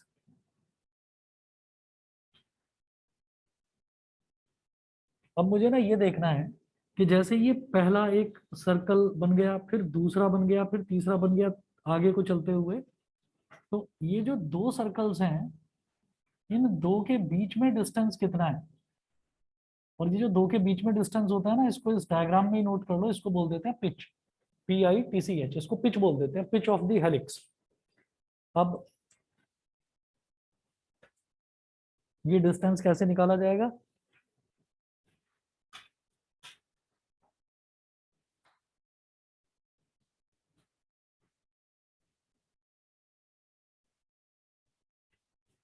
Note करें, the linear distance travelled by the charge particle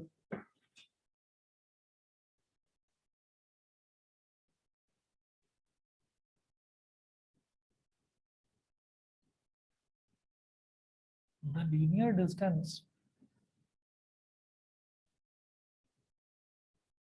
the linear distance traveled the linear distance traveled by the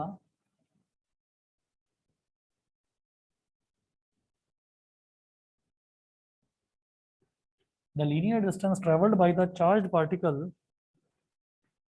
in the direction of the magnetic field in the direction of the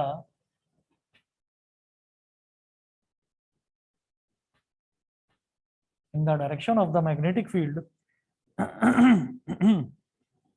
in the direction of the magnetic field during its period of revolution, during its period of revolution, during its period of revolution is called pitch of the helical path, is called pitch of the helical path।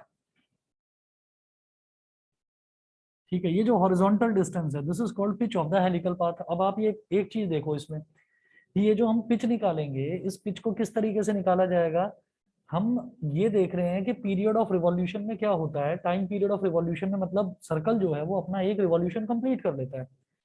तो आप सोचो कि अगर मान लीजिए कि वो revolution कैसे कंप्लीट करेगा कि यहां से घूमकर और वापस इसी पॉइंट पर आ जाए।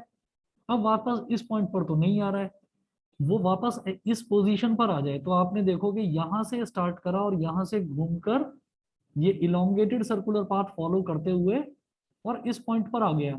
तो यहां से और यहां तक आने में उसको जो टाइम लगा वो क्या है? Time period, capital T। ठीक है, और यहां से यहां तक जाने में जो हॉरिजॉन्टल वेलोसिटी है वो कितनी है? V parallel. और V पैरेलल क्या था? V पैरेलल था V cos थीटा। ठीक है, तो जब मैं ये डिस्टेंस निकालूंगा तो डिस्टेंस क्या होगा? Speed into time. डिस्टेंस क्या होगा? Speed into time. That's why pitch क्या हो जाएगा? पिच इज लाइक डिस्टेंस, और स्पीड क्या है? V parallel multiplied by time क्या है? Time period of revolution. तो पिच क्या हो गया? Pitch is like distance, V parallel is V cos theta, और टाइम पीरियड अभी अभी निकाला था 2 पाई m अपॉन QB, 2 पाई m अपॉन QB, 2 पाई m अपॉन QB। तो ये हो गया 2 पाई mv cos theta, which is equal to 2 pi mv cos theta upon QB, 2 pi mv cos theta upon QB। बताइए जी, क्लियर है? बता दीजिए, ऑनलाइन वाले बच्चे भी बता दें, सभी को समझ में आ गया इतना? Yes sir. ठीक है, चलिए जी, फिर नेक्स्ट टॉपिक कल करेंगे। और कल आपकी क्लास ऑनलाइन ले सकता हूं मैं रात को 9 बजे। ठीक है, बाकी ट्यूसडे को रेगुलर आपकी जो क्लास है वो टाइम पर है ही। सर अभी कितना चैप्टर बचा है वाला? भाई मैंने 4 तारीख का प्रॉमिस करा था, मैं 4 को या 4 से पहले कर दूंगा खत्म इसको। ठीक है सर चैप्टर 5 के मेरे को नोट्स दे दीजिए सर, पेपर हाँ, में chapter 10 5 के चैप्टर आ रहे हैं, पहले के 7 तो कर लूं एटलीस्ट। कोई नहीं, चिंता मत करो, मैं भेज दूंगा, लेकिन शाम तक भेजूंगा ऐश्वर्या। हाँ सर, आराम से। हाँ जी, चलिए ठीक है। सर मेरे को भी Thank फाइल you, sir. के भेज देना। अरे ग्रुप पर ही भेज दूंगा, चिंता मत करो। Okay sir. ओके। नमस्ते